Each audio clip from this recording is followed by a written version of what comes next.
itu paket yang akan dia dapat sesuai dengan harga yang dia beli. Itu pelayanan prima. Tapi guest experience itu melampaui apa yang dia bayar. Kan gitu ya. Ya, seperti itulah.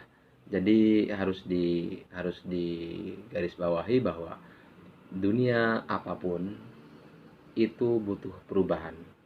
Tidak pernah ada yang abadi di muka bumi ini kecuali perubahan itu sendiri. Jadi kalau mau abadi harus berubah. Oke. Baik, assalamualaikum warahmatullahi wabarakatuh. Kali ini mungkin sekilas kita menjelaskan tentang sistem kerja di hotel.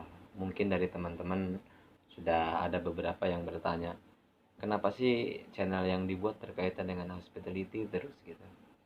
Yang pertama, saya memang sangat mencintai hospitality, terutama di industri perhotelan.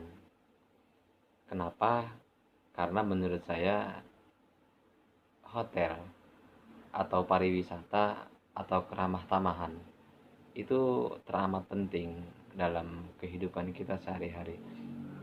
Jika ditinjau dari sisi bisnis, dari sisi ekonomi, dari sisi environment etik, semua banyak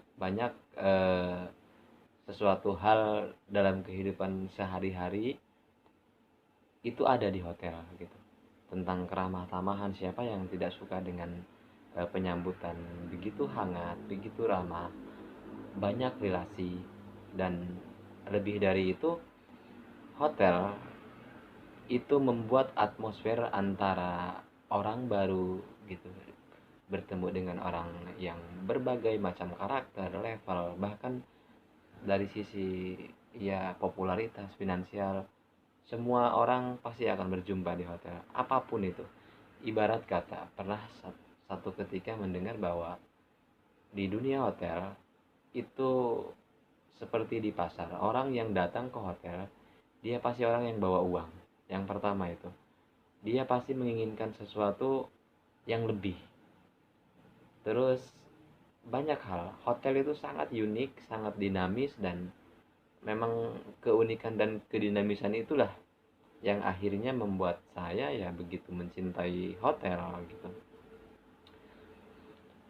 Terus mungkin ada beberapa teman-teman, terutama teman-teman pemula di sini saya garis bawahi, karena untuk video ini bagi para mentor mungkin masih terlalu banyak koreksi nanti. Tapi saya hanya akan menjelaskan tentang sedikit yang saya tahu tentang hospitality industry, terutama di dunia perhotelan. Di hotel itu ada yang namanya di frontliner seperti front office, dan front office sendiri pun itu banyak. Untuk di satu departemen pun dia bagiannya banyak, ada di reception gitu ya. Mungkin dari depan sudah kenal yang namanya concierge atau bellboy gitu, yang menyambut pertama kali tamu datang gitu ya. Jadi mungkin bisa nanti komen atau apa yang ditanya tentang dunia perhotelan, monggo saya jawab semampu saya tentang apapun itu. Mau itu di front office, di FB service, terus di sales, di finance, di housekeeping, semua divisi kecuali mungkin di FB product dengan engineer ya. Karena mungkin lebih rumit nanti menjabarkan tentang FB product, karena itu menyangkut standar DCP, dan itu hanya orang-orang khusus yang berprofesi sebagai chef, yang memang profesi yang tidak biasa dilakukan oleh orang-orang pada umumnya dalam industri perhotelan. Eh, tapi secara garis besar nanti monggo mau ditanya tentang standar ICP, tentang tentang presentasi, tentang quality of food, quality of product, monggo. Selama itu masih berkaitan dengan guest experience, berkaitan dengan customer, itu mungkin saya bisa menjabarkan secara detail gitu ya. Tapi kalau bertanya tentang ingredientnya atau nanti eh, apa namanya garnish segala macam, ya itu mungkin sesinya lain, nanti mungkin lebih ke chef nanti yang menjelaskan. Terus kita pernah mendengar istilah sekarang itu mungkin sudah zamannya di modern channel ya. Banyak buka bertebaran dari mulai Traveloka, Booking.com, tiket, Aladin, dan banyak macamnya. Ada juga yang di wholesaler gitu ya, kayak KH. Dulu mungkin KH Tour itu salah satu raksasa eh, wholesaler gitu. Cuman sejalannya waktu malah yang lebih populer mungkin teman-teman masih bisa pakai sekarang ya antara Traveloka, Booking, dan tiket.com, mungkin seperti itu ya. Banyak sih saya tidak bisa sebutin satu persatu, cuman ya seperti itulah, masa ke masa. Bukan cuma hotel, seluruh industri pasti membutuhkan evolusi dan perubahan yang baik. Tapi pada dasarnya memang saya mencintai hotel. eh, yang pertama, ini dunia yang sangat menguntungkan, sangat menguntungkan. Karena apa? Peluang bisnis terbuka lebar gitu ya. Peluang bisnis terbuka lebar karena relationship kita itu akan semakin banyak. Contoh di sales. Sales itu akan mengenal banyak orang, mungkin bukan cuma di radius hotel itu berdiri. Salah satu contoh mungkin di Jakarta. Mereka tidak hanya akan mengenal orang-orang Jakarta, orang-orang yang penting di daerah tersebut, tapi lebih dari itu se-Indonesia, bahkan berbagai macam dari negara-negara lain juga mereka kenal gitu. Karena memang itulah tugasnya mereka, untuk membuat jaringan sekuat mungkin, se seluas mungkin, untuk menunjang bisnis tersebut berjalan dengan baik. Yang kedua, di front office. Siapa yang tidak kenal front office? Satu-satunya departemen di depan yang sangat sekali berhubungan dengan tamu. Apalagi untuk di bellboy ya. Dia orang yang pertama bertemu dengan tamu, orang yang paling lama menemani tamu. Kok bisa bellboy paling lama menemani tamu di antara yang lain? Ya, seyogianya bellboy itu membawahi beberapa macam kegiatan. Salah satunya, pertama, tamu datang, dia harus sudah hafal nama-nama tamu gitu ya. Karena terus dihafal dari mana? Kalau tamunya itu first time datang ke hotel, dia biasanya mengantongi identitas tamu itu dari rekannya di reception atau di reservasi. Nanti di reservasi tersebutlah akan muncul beberapa nama tamu yang akan check in pada jam sekian, jam sekian. Tapi Pak, yang saya tahu, yang saya pernah training atau saya pernah kerja waktu di hotel A, itu tidak sedetail itu. Semisal ya, tamu kita catat sebagai reservasi, nanti pada saat tamu datang kita tanya saja dia check in di kamar berapa, namanya siapa gitu. Nah itu mungkin hotel-hotel yang pada umumnya, ya itu tidak juga menyalahkan hotelnya, karena mungkin mungkin eh, ritmenya terkikis dengan sendirinya gitu. Padahal pada dasarnya hal yang paling menonjol di awal itu kita harus mengetahui identitas tamu. Maka disarankan pada saat tamu check-in, entah itu di front office atau di restoran sekalipun, maka kita greeting itu diharuskan itu menyebut nama tamu gitu. Kenapa kok harus menyebut nama tamu? Karena tamu itu akan merasa sangat dihargai, dan akhirnya dia sangat tersentuh gitu ya. Di first impressionnya dia masuk ke hotel, kok aku belum kesini kok tahu, orang udah tahu aku ya gitu. Kok dari mana gitu taunya? Ya tadi dari reservasi dicatat. Hal mutlak yang harus dikantongi reservasi. Mungkin 2 atau 3 hari sebelumnya dia sudah reservasi. Yang dikantongi identitas, nomor telepon, kan gitu ya, tipe kamar, terus rate-nya, harganya gitu, terus berapa malamnya, dan method of payment. Paling sekilas tentang itu, inti-intinya tentang pembayaran. Ya inti-intinya segitulah yang harus dikantongi sama seorang reservasi. Tapi di hari H atau 1 hari menjelang hari H, dia reconfirm kembali ke tamu tersebut bahwa dipastikan dia akan check-in atau tidak ya.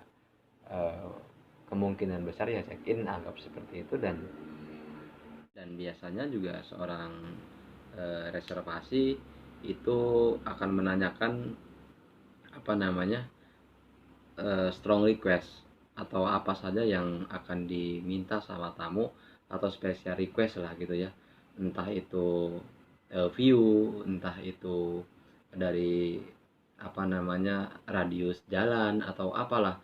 Karena disitulah seorang reservasi harus harus mengetahui detail tentang positioning kamar, tentang tipe kamar, tentang luas kamar. Itu ada nanti berkaitan dengan request. Mungkin pada saat dia masuk eh, dia juga tahu kebiasaannya welcome drink apa gitu ya yang dia suka, atau mungkin ada semacam gimmick hotel memberikan sesuatu yang lebih, entah itu dari potongan kue atau slice fruit atau apalah yang reservasi itu tahu persis gitu loh, entah itu note dari seorang bookernya atau memang habit dari si tamunya tersebut. Jadi seperti itulah ya, sekilas tentang catatan-catatan yang nanti akan dikantongi oleh seorang reservasi seperti itu. Dipastikan juga untuk jamnya dia akan datang gitu. Biasanya tamu tersebut ada yang langsung ngasih tahu saya jam sekian mbak nyampe hotel gitu. Ada juga yang mereka bertanya. Karakter tamu itu dinamis, banyak banget. Ada yang incognito yang tidak mau disebutkan, atau tapi mayoritas orang-orang ya eh, suka-suka aja sih untuk memberikan informasi jam berapa dia check-in, karena orang-orang yang sudah pernah masuk ke hotel biasanya mereka tahu bahwa hotel akan mentreatment dia dengan sangat baik. Salah satunya ya harus memberikan informasi yang valid kan gitu. Disampaikanlah sama si dia bahwa nanti saya datang ke hotel sekitar jam setengah lima. Salah satu contoh seperti itu. Ya udah jam setengah lima mereka sudah tahu seorang bellboy di pintu garda terdepan penyambutan tamu, dia sudah mengantongi bahwa reservasi ini atas nama ini check-in jam segini, jam segini, jam segini, jam segini, terus dan seterusnya. Mereka tinggal checklist saja. Nanti pada saat datang ya, apalagi yang sudah sangat kenal, udah sering, udah repeater lah datang ke hotel ya, itu wajib sekali disebutkan namanya gitu. Ya disebutkan, selamat sore Pak Budi, selamat datang di hotel bla bla bla bla bla. Ya udah, akhirnya eh, mari Pak saya antarkan ke resepsionis gitu, sambil kita bantu barang-barang bawaannya, atau diarahkan terlebih dahulu untuk sampai di resepsionis, baru menawarkan diri untuk eh, escort barang-barangnya sama dia seperti itu. Jadi disitulah mendapatkan eh, apa ya, guest experience. Ya, apa sih Pak bedanya guest experience dengan excellent service kan gitu ya. Perlu digarisbawahi bahwa eh, guest experience itu melampaui yang namanya pelayanan prima atau excellent service. Kenapa Pak gitu? Sejauh ini yang kita anut pemahaman di bangku kuliah atau di sekolah pariwisata ya itu cuman sekedar pelayanan prima atau excellent service gitu. Nah itu tahun berapa buku diterbitkan gitu. Berjalannya waktu, evolusi itu memang harus, perubahan itu seyogianya wajib kan gitu ya. Eh, Mungkin dulu pernah mendengar istilah the guest of king gitu, bahkan sekarang sudah ditiadakan istilah-istilah yang seperti itu. Karena apa? Karena ternyata kesenjangan antara raja dengan bawahan ya tidak dianjurkan. Itu hanya akan mempartisi antara eh, si customer dengan si karyawan hotel tersebut, atau si service atau si servernya gitu kan. Sebisa mungkin ya si server itu berperan sebagai partnernya dia, dan dia tidak mau menemukan kesenjangan gitu loh antara dia dengan seorang pemberi pelayanan kan gitu. Ya seperti itulah istilah-istilah baru dalam industri pariwisata terutama di perhotelan. Excellent service dulu kita sudah anut, dan sekarang memang harus mulai bergerak move ke guest experience, karena yang akan diceritakan kepada orang-orang bukan pelayanan prima. Pelayanan prima hanya akan menyentuh secara personal gitu loh. Dan itu paket yang akan dia dapat sesuai dengan harga yang dia beli. Itu pelayanan prima. Tapi guest experience itu melampaui apa yang dia bayar. Kan gitu ya. Ya, seperti itulah. Jadi harus di garis bawahi bahwa dunia apapun itu butuh perubahan. Tidak pernah ada yang abadi di muka bumi ini kecuali perubahan itu sendiri. Jadi kalau mau abadi harus berubah. Oke. Service, excellent service. Jadi gini, si tamu itu punya mengeluarkan nominal 1 juta dan ekspektasi dia harus mendapatkan nilai pelayanan yang setara dengan 1 juta gitu. Nah, itu pelayanan prima gitu. Dia membayar pelayanan tempat kualitas dengan harga 1 juta dan hotel memberikannya seharga tersebut. Nah, itu pelayanan prima ya. Terus experience apa? Guest experience, dia membayar 1 juta dan harapannya dia mendapatkan tadi juga sama, dia mendapatkan 1 juta atas servis, kualitas dan produk. Tapi ternyata hotel memberikan lebih gitu. Hotel memberikan nilai setara dengan 2 juta gitu. Nah, itulah yang disebut dengan guest experience. Jadi dia punya pengalaman tersendiri. Jadi itu melampaui apa yang diharapkan ya. Jadi mungkin beberapa beberapa hotel atau beberapa properti, beberapa manajemen ada yang menggunakan wow me, if you can, yang kayak gitu ya, sifat-sifat yang wow lah. Jadi eh, memberikan pelayanan di luar atau di atas ekspektasinya dia. Nah, itu dia yang jarang bisa dilakukan oleh teman-teman hotelier lainnya. Kenapa harus seperti itu? Karena hotel dibangun itu bukan temporary tujuannya. Itu long term, jangka panjang, dan relationship harus dibangun gitu. Jadi ada istilah MRC, Management Relationship Communication. Hal-hal yang seperti itulah yang pada dasarnya hotel A, hotel B, hotel C dibangun setara aja sama. Mau hotel bintang 2, bintang 3, bintang 4, ya mungkin hanya beberapa fasilitas saja yang membedakan.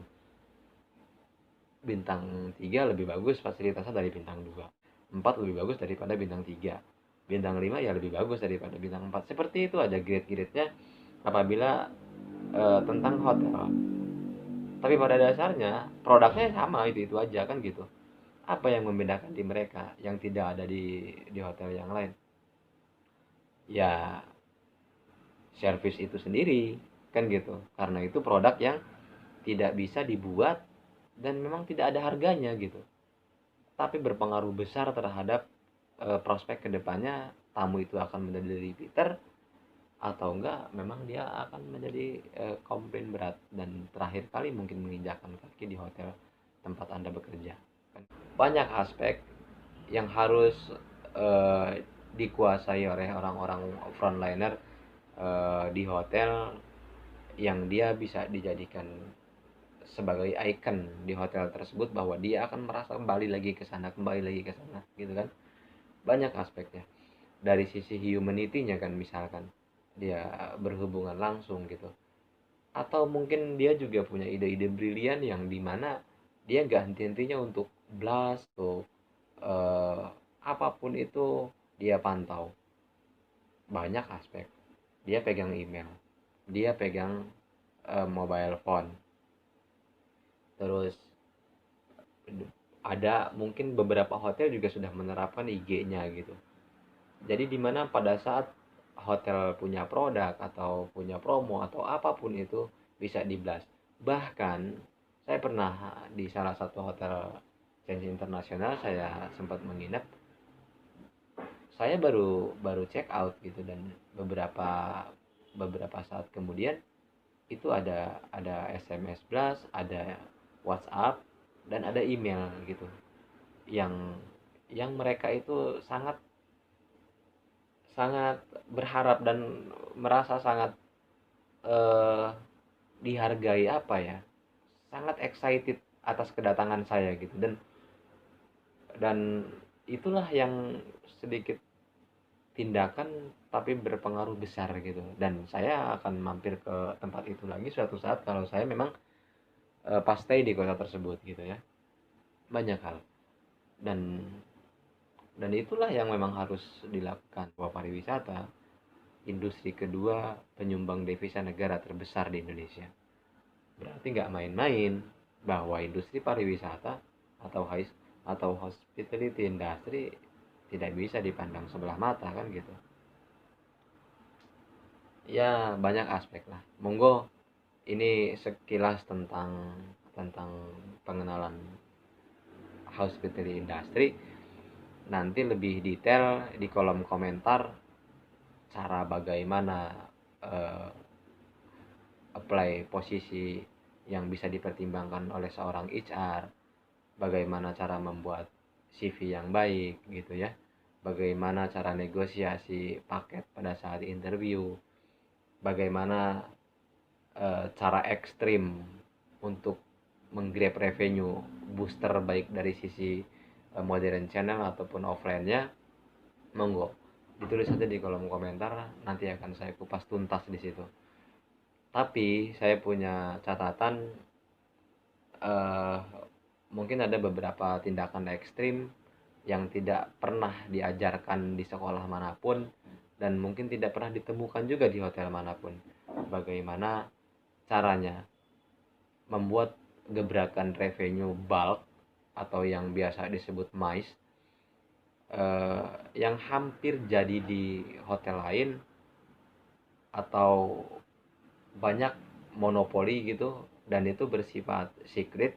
Saya tidak bisa mungkin menyampaikan di channel saya, tapi saya akan balas nanti secara pribadi gitu ya, karena itu akan sedikit secret gitu. Tapi bisnis is bisnis ya. Mungkin lebih awal mungkin kita akan mengupas tentang bagaimana servis yang baik, booster dari sisi revenue di modern channel ataupun di offline-nya, tentang MICE, tentang meeting yang biasa atau social event.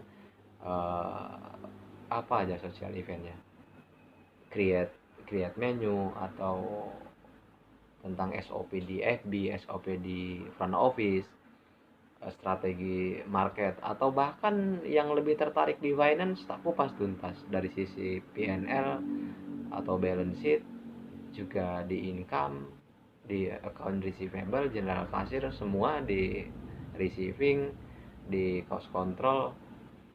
Ya tak bantu kalau memang harus dituntas, dikupas tuntas, tak kupas tuntas.